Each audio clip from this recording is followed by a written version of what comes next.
Hello, and welcome to my presentation for my honors portfolio. I'm Forrest Miller. I'm an interdisciplinary honors student. And today I'm going to be running through one of the kind of overarching lessons that I've had to learn a few times throughout UW, my experience at UW, but that I think is or has become very important to me. And so I wanted to talk about it in this presentation. I've kind of kept up with my portfolio throughout my undergrad as a form of reflection and, how I felt about various quarters. So there's quite a lot of information in here. I'm not going to cover all of it in this talk. If you want to go on and read it in your own time, I welcome you to do so. But I'm going to give kind of a summary of the points that led to this specific idea, where basically I'm going to try and convince you all that no one knows what they're doing, and that's a really good thing. So here we go.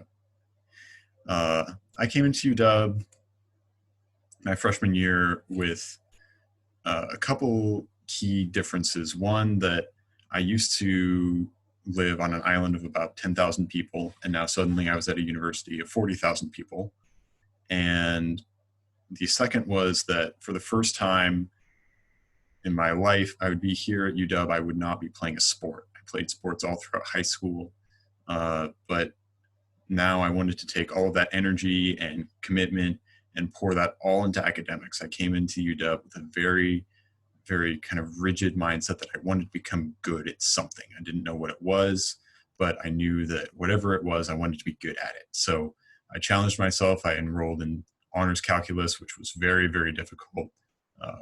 But through the help of some friends, I got through it barely.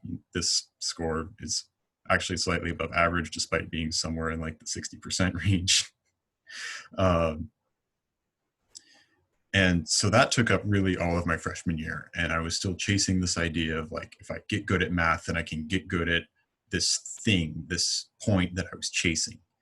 And so that rolled into sophomore year, where at the time through my freshman year, I had an idea that I wanted to be a mechanical engineer. My dad was a mechanical engineer, and it's always something I've enjoyed doing. I did a lot of tinkering as a kid on cars and stuff.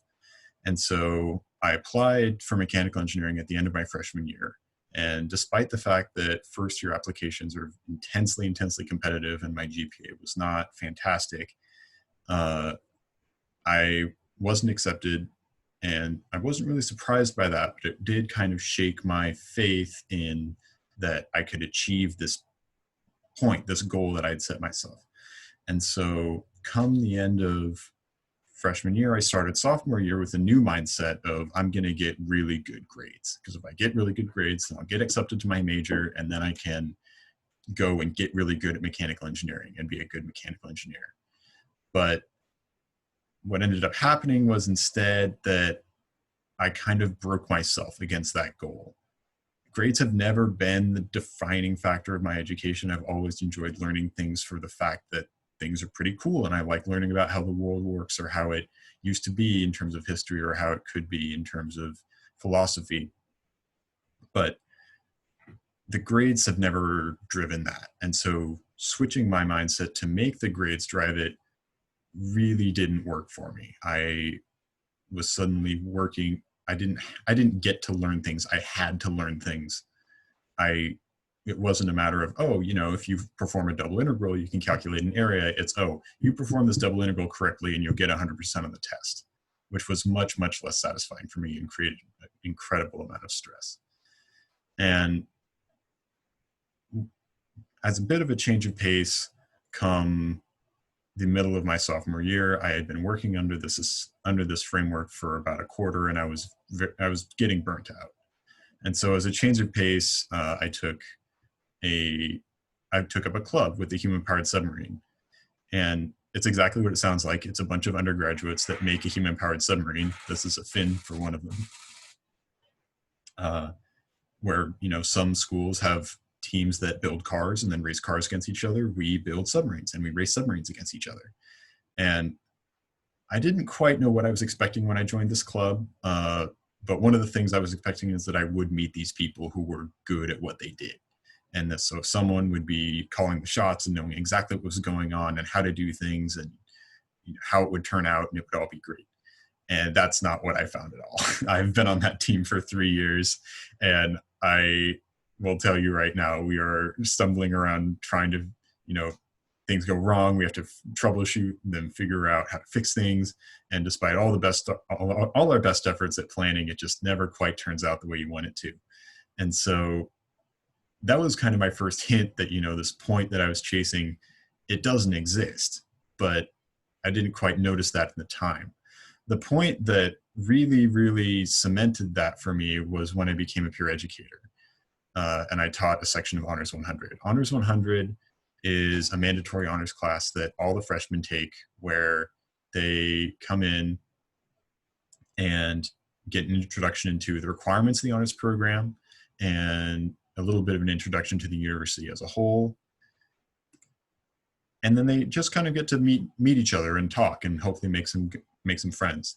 And so in order to foster that environment, the department doesn't have faculty teach this class. The faculty teaches a lecture that makes up for maybe a third of the class time, but the rest of it is taught by us peers to kind of facilitate this more welcoming atmosphere. And so here I was in this point, which I had traditionally highly associated with competence, in that now I was a teacher. I was standing at the front of the room telling these freshmen the requirements and opportunities the honors program afforded them, but I still didn't know what I was doing. I was just standing at the front of the room. I introduced myself on the first day of lecture. I'm like, hello, my name is Forrest Miller. I'll be your peer educator. I have no idea what I'm doing. I'm just here to hopefully tell you guys some useful information and help you guys navigate your first quarter at UW. And that surprisingly worked. Extending this kind of vulnerable hand of like, you know, I'm just here, I'm just a student, helped disperse the kind of combative atmosphere that I've seen in some classes where it's the students trying to outdo the professor and the professor trying to outdo the students. And so at that point, it really dawned on me, it's like, oh, everyone is just trying to figure it out. And that was really freeing for me in the moment, because now suddenly I could do whatever I wanted. And that mindset has carried me through to a pretty cool idea, which is very, very flexible. And that in terms of whatever struggles come our way, we have the current pandemic right now, it's not a matter of, oh, I'm sitting here stuck until the qualified people figure this out. It's, oh, what can I figure out here? And granted, I'm not a public health major, but I could design some masks. I have a 3D printer. I can make things that are hopefully useful. They might not get at the core problem, but they can at least help.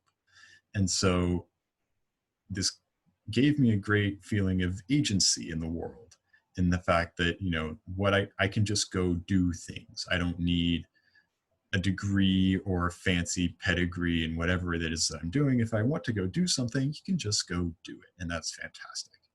And that dovetails in with my learning statement a little bit, which is a Spanish phrase which reads adelante y comate del mundo, which as close as I can translate it just means go forth and eat the world.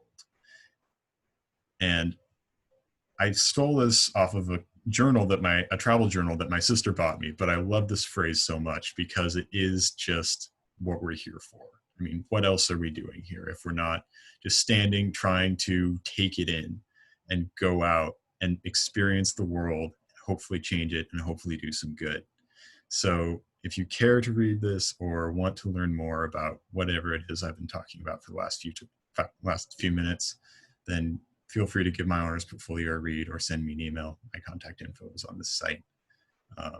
But thank you for listening, and I hope you have a great day.